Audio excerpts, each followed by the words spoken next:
This is Kevin from thechesswebsite.com. Today we're going to be going over the Giuoco piano, and this is actually the oldest recorded opening in chess, dating back to the early 16th century. It starts out similar to the Ruy Lopez, which we studied in our last video, but as you'll see, the lines are much different than a Ruy Lopez style of play. So we'll go ahead and get into it and talk about some of the things you may see in the Giuoco piano. It starts out white pawn to e4, black responds pawn to e5, white develops his knight to f3, taking away center control here and attacking pawn on e5. Black continues his development, knight to c6, again attacking the center and defending his pawn. And white chooses to bring his bishop to c4. As you probably remember, in the Ruy Lopez, the bishop comes here to pin down the knight. In the Giuoco piano, he actually moves it to c4, still eyeing down this weakness on f7, putting his bishop on this nice long diagonal. And here, black is going to bring his bishop out to c5, and this is actually the position that comes to the Giuoco piano. And basically white has a lot of different options. The main objective here, as you can see for both sides, is to control the center. White's bishop and pawn are both attacking this d5 square. Eventually black would like to thrust his pawn forward to the d5 square, controlling. White also would like to bring his pawn in the middle. As you can see, black has two defenders on the d4 square, and right now white only has one defender. So the main line continues for white to add another defender to this d4 square for this thrust that he'll eventually want, is going to be pawn to c3. Now white has many options he can do, but for the most part you are going to see almost exclusively black develop his knight to f6, bringing into the game, putting more pressure on this d5 square center control, and also defending, or attacking this e4 square. At the moment, we're going to go ahead and disregard this e4 square, and we're going to go ahead and continue the main line with our first thought, which is going to be to thrust forward with the d4 square. Obviously, before we said we only had one defender in the knight defending the d4 square, but now we've added this pawn here. So in this variation, we see black take with his pawn captures, and white captures with his pawn. And here brings a lot of different variations that you will see. For the most part, we're going to go ahead and just talk about some of the key concepts here. White has very good center control. He has both his pawns in the center. His knight and queen are both protecting this d4 square.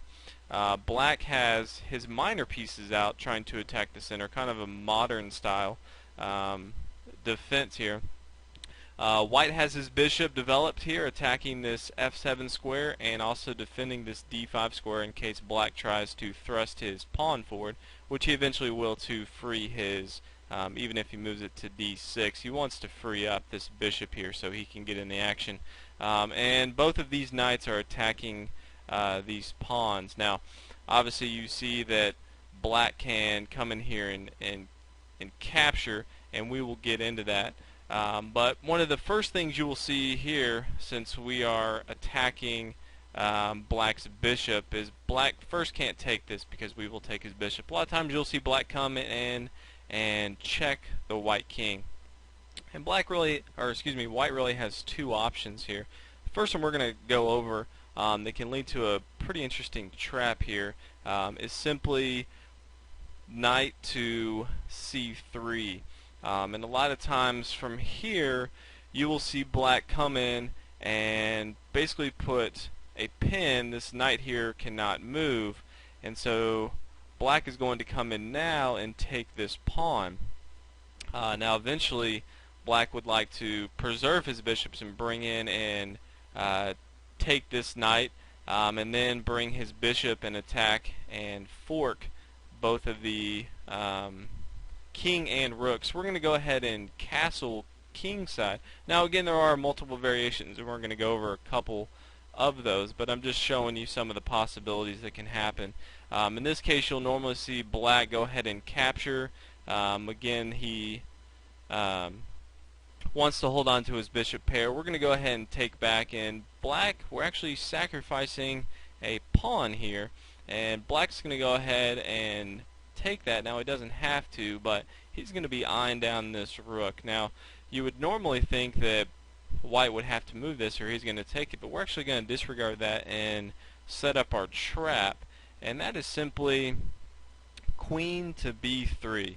And this does a few things. One, it attacks this black bishop, so he's going to have to move. He obviously can move and take this pawn, and we can just take.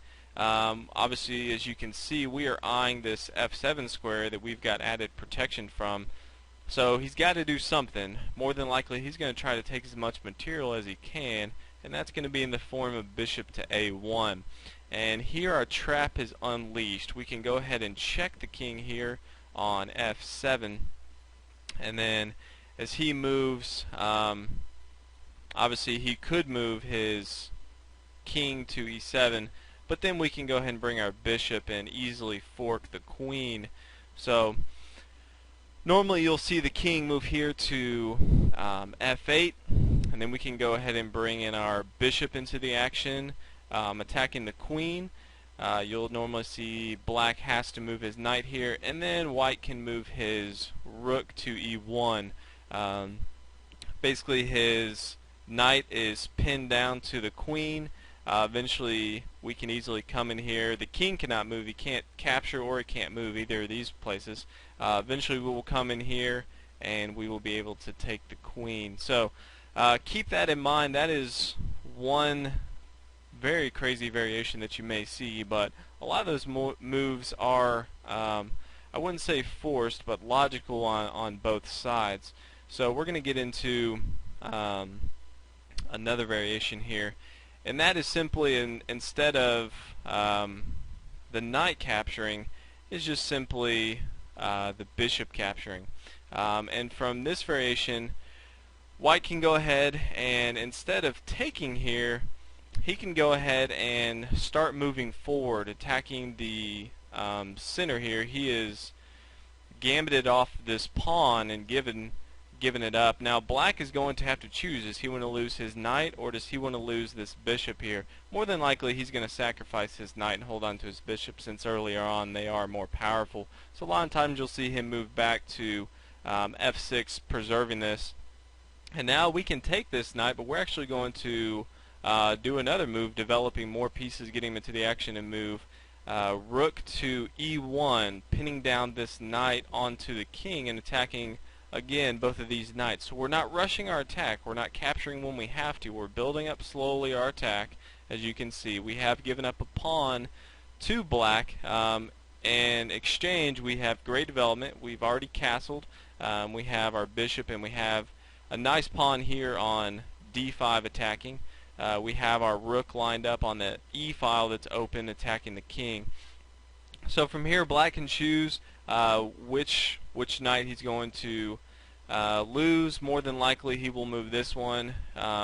You never want to have your king open on a file when it's captured. You'll lose a tempo here. So a lot of times black will just retreat this knight, and you'll see white come in and take. And from here, white has he's down material, but he's gained a lot of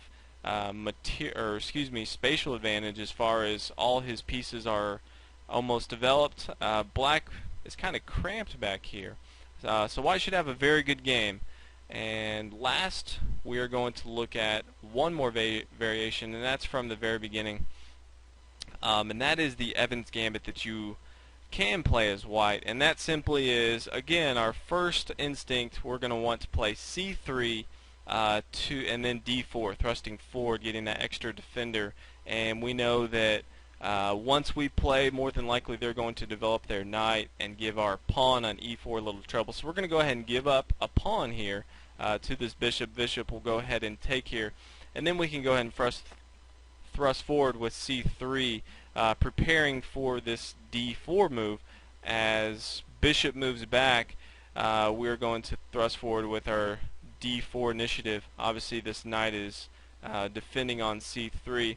Now this is similar to before, but black no longer has this knight on f6. So as you can see here, we have great center control. We have a nice defense on this d4 square. Our knight is defending. Our bishop is on a nice square here, attacking the f7 square.